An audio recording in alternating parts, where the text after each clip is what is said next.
Tudo ou nada é a palavra de hoje. E o texto que eu queria ler com vocês está lá em Lucas 14, 33. Para a gente ler junto, vai aparecer aqui na tela para a gente ler. Da mesma forma, qualquer de vocês que não renunciar tudo que possui não pode ser meu discípulo. Nós vamos guardar esse texto, vamos voltar para ler ele novamente lá no final. Mas o que Jesus está falando aqui, basicamente, ele está falando, olha, é tudo ou nada. Para me seguir, ou você está comigo, ou você não está comigo. Ou você está tudo comigo, ou você não está comigo. Mas antes da gente falar sobre isso, a gente precisa voltar um pouco antes para entender o que Jesus estava nos comunicando. Hoje, aqui nessa noite, nós temos dois tipos de pessoa. Nós temos aquelas pessoas que são discípulos de Jesus e aquelas pessoas que não são discípulos de Jesus. A pergunta que talvez você esteja se fazendo, que eu me faço, é: em qual grupo eu estou? Quantos aqui se consideram discípulos de Jesus? Levanta a mão. Bom, muita gente não levantou, já temos os grupos separados, por favor, à direita, estou brincando.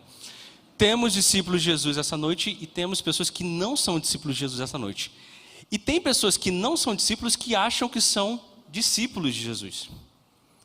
O que significa isso? Só por você estar aqui essa noite não torna você um discípulo de Cristo.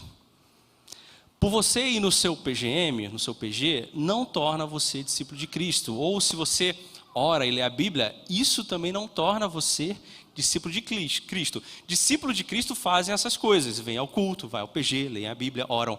Mas você fazer isso não torna você discípulo de Cristo. Talvez você esteja com uma falsa ideia de que você é um discípulo de Cristo por fazer isso.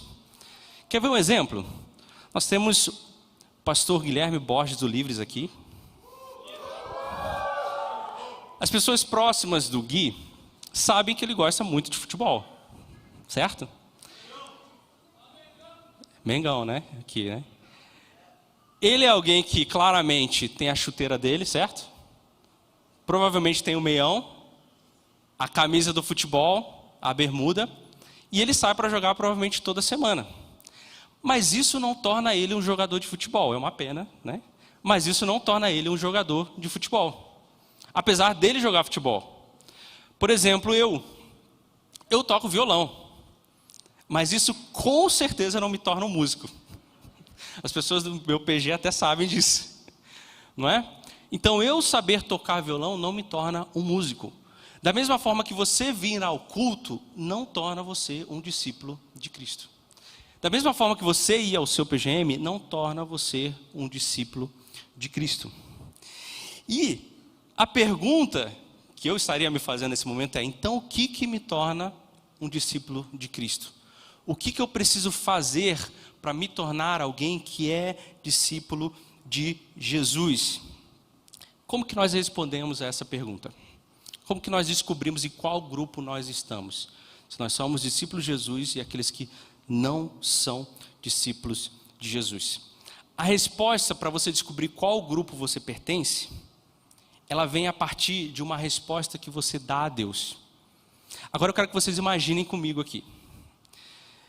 Se Deus pudesse realizar qualquer desejo, qualquer um, pensa aí, 10 segundos para você pensar em qualquer desejo, qualquer um, o mais absurdo, o mais maluco, o mais impossível na sua vida. Pensou? Se Deus pudesse realizar esse desejo, o que você estaria pedindo a Deus? Qual que seria a sua oração a Deus para que esse desejo se realizasse?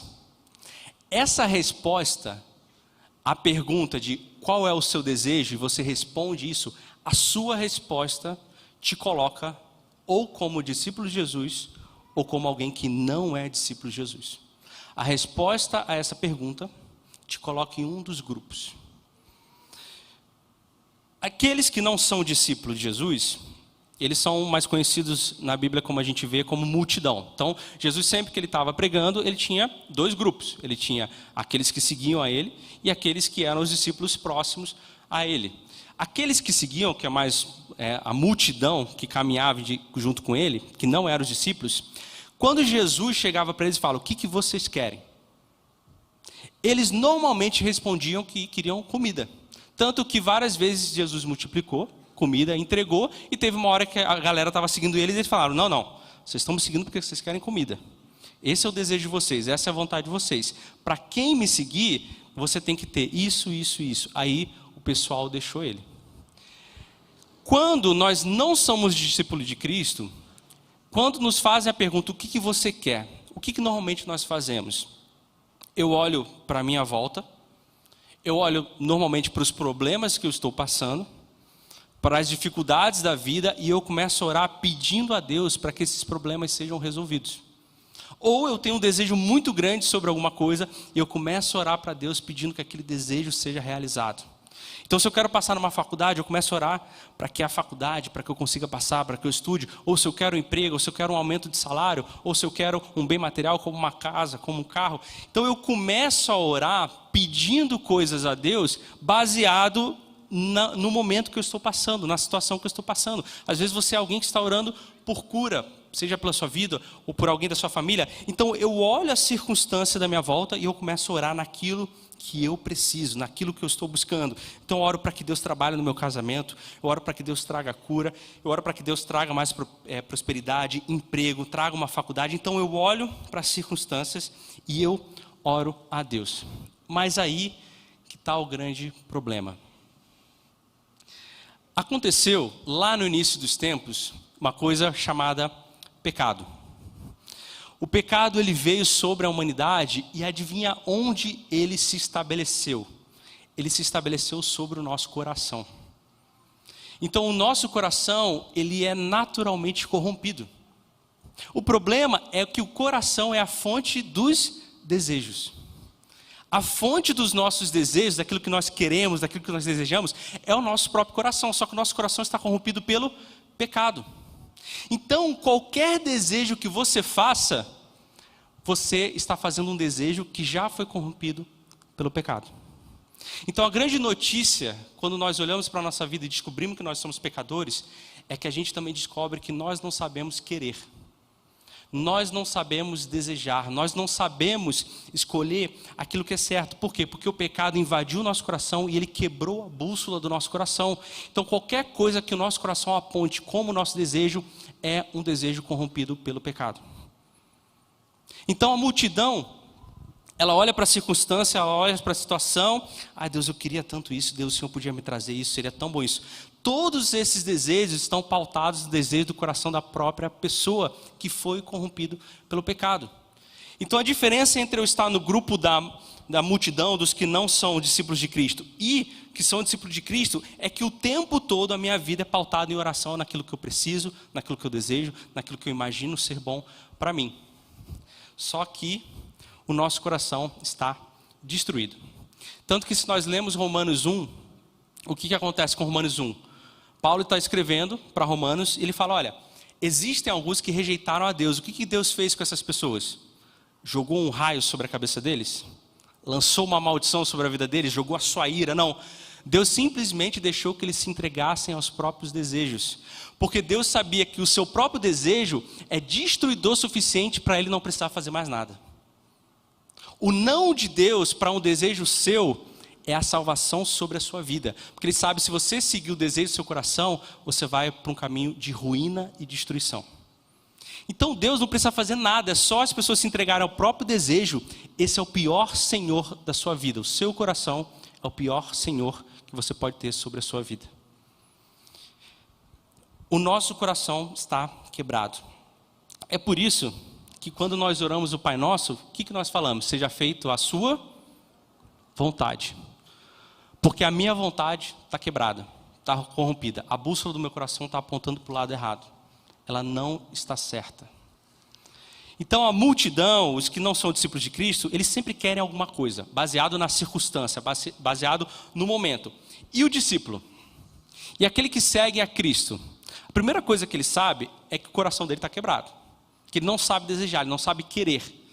Então como que é a oração de alguém que é discípulo de Cristo?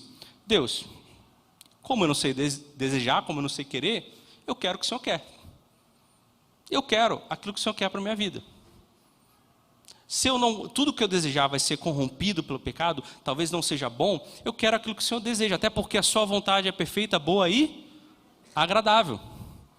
A vontade dele é, não aquilo que eu quero, aquilo que eu desejo. Então, Deus, se eu não sei fazer isso, se a bússola do meu coração está quebrado, está corrompido pelo pecado, eu oro pedindo para que o Senhor coloque no meu coração aquilo que o Senhor quer, porque eu não sei querer. As pessoas, elas, hoje, principalmente, a gente tem uma inundação de frustração e ansiedade sobre a nossa geração, e principalmente as pessoas mais jovens e adolescentes. Por quê? O que é a frustração? A frustração é a criação de uma expectativa que não foi suprida. Eu fico frustrado. Logo, quando eu fico frustrado, eu perco o controle da situação, isso me dá o quê? Ansiedade. Então, nada mais é do que uma geração que quer que a sua vontade seja feita, mas ela não vai ser. Porque Deus tem outra coisa para estabelecer sobre a nossa vida. E a gente vai viver eternamente frustrado e eternamente ansioso, porque a gente não vai controlar as nossas circunstâncias, as nossas vontades. A frustração e a ansiedade é a fabricação de novas vontades que não são a vontade do Pai. Então, toda vez que você se sente frustrado ou ansioso por alguma coisa, o seu coração está fabricando um novo desejo que não é o desejo de Deus para a sua vida. Existe outra coisa que Ele estabeleceu sobre você, existe um outro caminho que Ele quer que você siga, existe outra direção que Ele quer que a sua vida tome. E enquanto você não entender que a sua vontade está quebrada, o seu desejo está quebrado, você vai viver eternamente frustrado. E o nosso coração é fera em fabricar novos desejos. Nosso coração, ele domina ele masterizou essa vontade de fabricar novos desejos. O tempo todo a gente está desejando alguma coisa nova, ou alguma coisa que a gente quer conquistar. E aí a gente vai para o próximo passo, que é, Deus, se eu não sei desejar, e eu quero ser um discípulo do Senhor, eu desejo o que o Senhor deseja. Mas o que o Senhor deseja? O que o Senhor quer para mim? Qual que é a sua vontade que o Senhor quer estabelecer sobre a minha vida? Jesus, quando Ele pregava o Evangelho, Ele falava algumas coisas, na pregação do Evangelho dele. A primeira coisa que Ele falava era que eu vim para salvar vocês. Esse era o primeiro ponto. Então, vocês estão no caminho de condenação, vocês estão no caminho de destruição, eu vim para essa terra para tirar vocês desse caminho, para fazer um novo caminho para vocês. A segunda coisa que Ele falava é que, além de vocês estarem indo para um caminho de destruição, eu estou retirando vocês desse caminho, não há mais pecado sobre a vida de vocês. O pecado, ele vai ser todo colocado sobre mim naquela cruz. Então ele não vai ser mais colocado sobre a sua vida. A outra coisa que Jesus falava, a terceira coisa era, agora o meu Pai, ele vai adotar vocês como filho, e o relacionamento de vocês será estabelecido novamente com Deus. Então, além de vocês não estarem no caminho de destruição, além de eu retirar o pecado sobre a vida de vocês, vocês serão filhos de Deus. E por último, ele fechava a pregação dele falando assim, mas para que tudo isso aconteça, vem e me segue. Para que tudo isso aconteça sobre você, você precisa me seguir. Então a vontade de Deus que nós oramos e falamos, Deus, eu quero a sua vontade porque eu não sei querer. A vontade de Deus para a nossa vida é que a gente siga a Jesus. Só isso? É só isso. Que a gente siga a Jesus. Mas o que significa seguir a Jesus? Como que eu sei se eu estou fazendo certo, se eu estou seguindo a Jesus? Como que eu consigo descobrir, olhando para a minha vida, que eu não estou indo para caminhos que o meu coração comanda, que eu estou sendo um discípulo de Cristo, que eu estou querendo aquilo que Deus quer e estou de fato seguindo a Jesus? Alguém que já brincou quando era criança de siga o mestre? Vocês lembram? Todo mundo lembra, né? Vamos supor que você não é o mestre, que você está na filinha ali. Você sabe o que a pessoa vai fazer lá na frente? Não. Mas o que você faz? Você faz o que ela faz. Se ela for nessa direção, você vai. Se ela virar, você vira. Se ela entrar ali dentro, você entra. Se ela levantar o braço, você levanta. Se ela abaixar, você abaixa. Então você simplesmente está seguindo, sem se preocupar para onde está indo, sem saber para onde a pessoa está indo, sem saber o que ela vai fazer. Simplesmente você está seguindo e obedecendo, sem se preocupar. Quando Jesus chega e fala, me siga, porque essa é a vontade de Deus para nós, Ele está dizendo, olha, se eu andar, você anda, se eu parar, você para, se eu levantar o braço, você levanta, se eu andar rápido, você anda rápido, se eu andar devagar, você anda devagar, se eu fizer isso, você faz, se eu fizer aquilo, você não faz. O que Jesus está falando é, você não tem mais vontade, você vai ser como alguém que não vai mais para a direita, para a esquerda e simplesmente olha o que eu estou fazendo e repete aquilo como alguém que está seguindo o mestre. Se eu ando rápido, não importa se você quer chegar lá rápido, você vai me seguir, Você vai andar no meu caminho. Se eu ando devagar, não importa se você quer andar mais rápido ou devagar. Você vai andar no mesmo caminho, no mesmo ritmo que eu estou andando.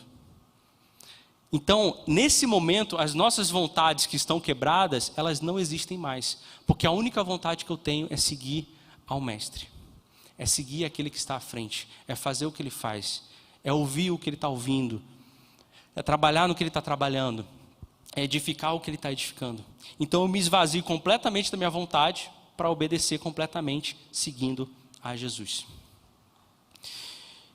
E aí nós olhamos para a Bíblia e nós vemos personagens incríveis na Bíblia. Nós vemos Noé, Moisés, Abraão, pessoas incríveis. Se você olha para o contexto ali, são pessoas que tinham milhares de defeitos, milhares de problemas, milhares de dificuldades, milhares de pecados. Só que uma coisa foi que fez com que eles tivessem vidas incríveis e se tornassem referência para a nossa vida hoje. Eles seguiam a Deus. Eles estavam com Deus. Então uma dica para vocês hoje, vocês querem ter uma vida incrível. Caminhem seguindo o Mestre. Caminhem. Mas e o projeto, e o ministério, e aquilo que eu quero fazer? Esquece os seus desejos. Siga a Jesus, que Ele vai tornar o seu caminho grande, que você vai prosperar, que você vai ter uma vida extraordinária e marcar as pessoas que estão à sua volta, simplesmente porque você está seguindo o que Ele está fazendo. Sem se preocupar para onde Ele está indo. Sem se preocupar a direção que Ele está tomando. Sem se preocupar a rapidez ou a lentidão que Ele está indo. Eu simplesmente sigo. Porque se eu estiver com Ele, eu tenho certeza que eu estou querendo a vontade de Deus para a minha vida. E não a minha própria vontade. E o meu caminho vai ser incrível. E eu vou marcar a vida de pessoas. E eu vou mudar a minha história. As pessoas que fizeram feitos incríveis na Bíblia são pessoas que andavam com Deus. E aí, a gente tem uma cena que é até uma cena diferente, que é Jesus no monte, no Getsemane, orando. E o que essa cena tem de diferente? Tem Jesus olhando para Deus e fala: Deus, olha só, se tiver como ter algum outro caminho que não a cruz, será que não podia rolar? Porque eu olho para a cruz e eu vejo a dor, não só a dor física, mas a dor de separação que eu vou ter do Senhor. Será que não tem um outro caminho que a gente poderia fazer? Afasta de mim esse cálice. Então, pela primeira vez, nós vemos uma vontade de Jesus diferente da vontade do Pai. E aí, o que Jesus faz?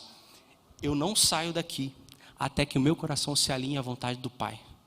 E Jesus ficou a noite orando, e aí terminou a oração, ele simplesmente foi e caminhou em direção à cruz. Então, quando você perceber que a sua vontade, o seu desejo está desalinhado com a vontade do Pai, a gente tem que se ajoelhar no chão e falar: Deus, eu não saio daqui enquanto o meu coração não se alinhar com o seu, porque eu sei que o meu coração está quebrado, o meu coração deseja as coisas que não são do Senhor, o meu coração está corrompido pelo pecado. Eu não saio daqui enquanto o meu coração não se alinhar com a vontade que o Senhor tem para mim.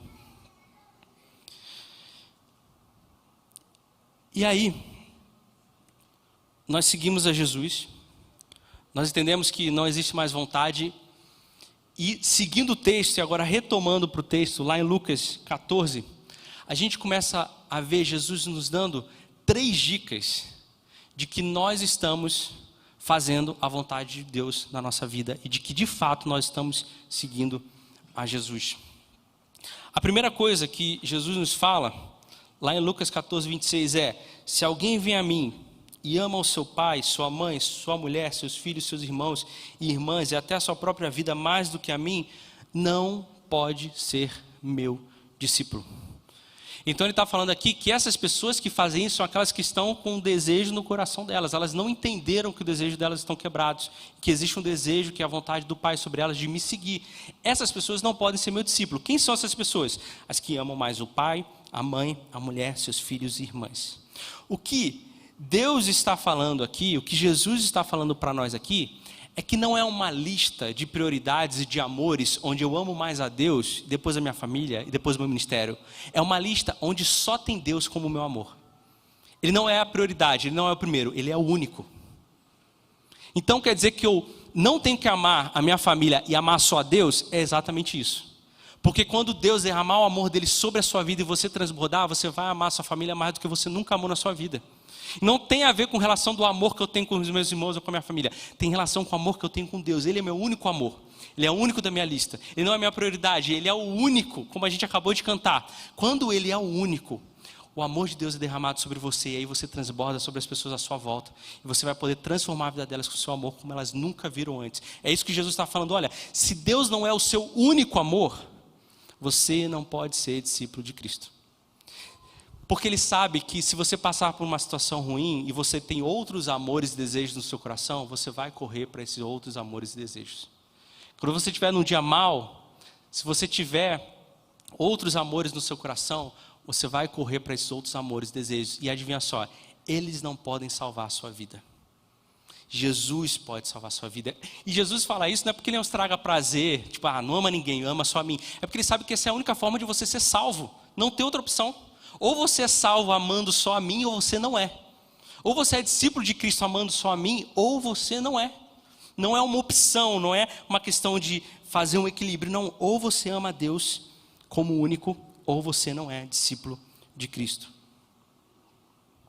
Essa é a primeira coisa que Jesus nos fala. A segunda coisa, Ele continua no versículo seguinte, fala, olha, aquele que não carrega a sua cruz e não me segue, não pode ser meu discípulo.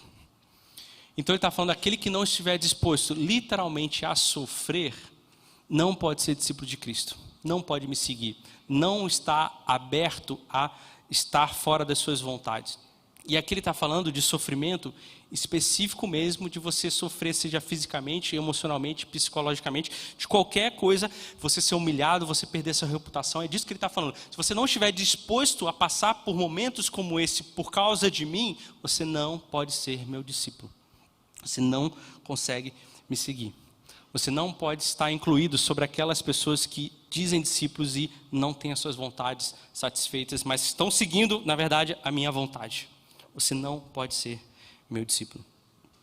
E a última coisa que Ele nos fala, que é o versículo que eu li lá no início, que é o versículo 33, lá no capítulo 14, Ele fala, da mesma forma, qualquer de vocês que não renunciar a tudo o que possui, não pode ser meu discípulo. Ele está dizendo assim, olha, você, imagina a sua vida agora. Feche seus olhos e começa a listar na sua mente tudo que você tem. Isso, tanto conquistas profissionais, conquistas educacionais, conquistas materiais.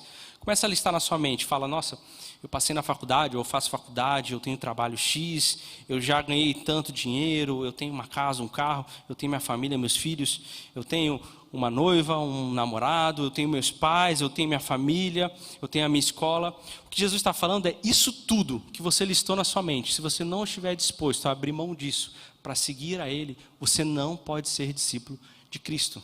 É literalmente tudo. Se você não estiver disposto a zerar a sua vida, a literalmente ficar sem tênis aí, sem sandália, com os pés descalços no chão, sem nada para poder dar, sem um tostão no bolso, na conta bancária, sem familiar por perto, sem pessoas à sua volta, você não pode ser meu discípulo. Isso aqui, gente, é muito difícil, porque hoje eu olho para minha família e eu fico pensando, imaginando se algum dia eu ficar sem o Pedro. Isso é inimaginável, eu não consigo imaginar isso na minha vida. Isso não passa nem pela minha cabeça. Como assim, Deus? Você está pedindo, se algum momento tiver entre negar o Senhor e a vida do Pedro, então eu vou ter que abrir mão da vida dele? É exatamente isso que Jesus está pedindo. Então a gente fica num dilema onde eu fico assim, entre uma vida confortável e um discípulo de Cristo.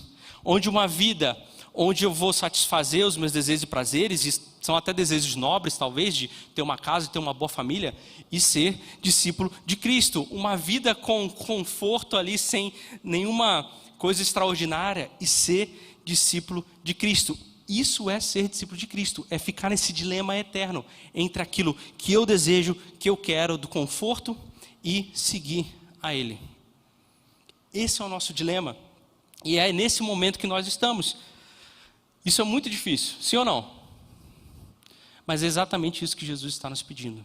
Se você quer ser discípulo de Cristo, você precisa estar disposto a perder tudo e seguir a Ele e não ter mais os seus desejos. O que eu estou dizendo aqui é que você não deve orar por coisas boas na sua vida. O que eu estou dizendo aqui é que você não deve sonhar com a sua família e desejar coisas maiores. Não é isso. O que Jesus está falando é que se você não tiver nada disso, só tiver eu na sua vida, será que eu sou suficiente? Será que eu preencho o seu coração de alegria e paz se você não tiver mais nada da sua vida? Se sim, glória a Deus. Se não, você está apontando a bússola do seu coração para a direção errada. O desejo que você está tendo não é o desejo que eu tenho para você. E diante disso, diante dessa palavra de Jesus tão dura que ele faz, eu chego ao final e falo, esse custo é muito alto. E é tão alto que eu posso dizer, eu, Felipe, que isso é impossível de conseguir. Deus, como que eu vou conseguir fazer isso? Eu não tenho condição nenhuma de fazer isso aqui. A minha força do meu coração, ela é tão inclinada para a depravação do pecado, que eu não tenho nem força para ter fé, para poder orar ao Senhor, para pedir que esse desejo saia do meu coração. Eu não consigo nem dar um passo na sua direção, se não for o teu Espírito Santo me atraindo para você. Deus, isso aqui é impossível, isso aqui é um custo impossível. Só eu estou pensando isso? Não dá, não dá. E a notícia é que realmente não dá. É impossível a gente viver como discípulo de Cristo. É impossível a gente caminhar nessa direção. É impossível a gente conseguir não satisfazer os nossos desejos e fazer com que essa nossa bússola se volte para a direção correta, que é seguir a Jesus. E se ele andar, eu ando. Se ele parar, eu paro. Se ele vai, eu vou. Isso é impossível. Mas eu queria relembrar uma história e finalizar, que às vezes a gente se esquece, que está lá em Lucas 24, de 2 a 3, que fala o seguinte: e acharam a pedra removida do sepulcro, e entrando, não acharam o corpo do Senhor Jesus. Essa história que muitas vezes a gente se esquece é que o túmulo está vazio, que Cristo vive, e Ele ressuscitou. E o dia que isso aconteceu, tudo aquilo que a gente acha que era impossível, se tornou possível por causa da morte e ressurreição dEle. Tudo aquilo que a gente acha impossível de conseguir sobre a nossa vida e andar em direção por onde Jesus está indo, naquilo que Ele quer, nesse dia se tornou possível porque Ele morreu e ressuscitou. Se a lógica do nosso coração era indicar para um local de destruição, porque a gente está com a bússola quebrada, nesse dia essa lógica foi invertida e tudo agora é possível. E nós podemos andar no caminho de ser discípulo de Cristo, seguindo a Ele, fazendo a vontade dEle. O que Ele está fazendo, eu estou fazendo. Por onde Ele está andando, eu estou andando. Onde Ele está indo, eu estou indo. Então tudo aquilo que era impossível, nesse dia se tornou possível, porque Cristo ressuscitou. Porque Cristo está vivo sobre nós. Essa é a nossa esperança. O túmulo está vazio, Cristo reina sobre nós e vive. E Ele derramou o Espírito Santo para que a gente pudesse ter força o suficiente para nos libertar do pecado e viver uma vida abundante, seguindo a Ele, sendo discípulo dEle.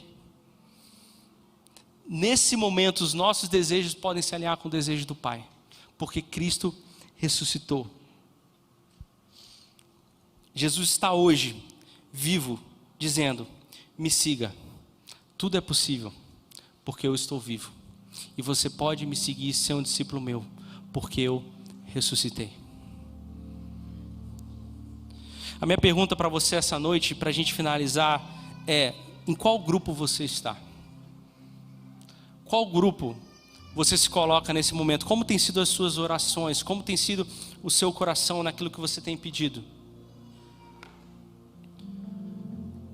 E se você se identificou com um grupo que não é discípulo de Cristo, existe um clamor hoje no coração do Pai, falando: é possível você ser discípulo de Cristo, porque o meu filho morreu para que isso fosse possível na sua vida.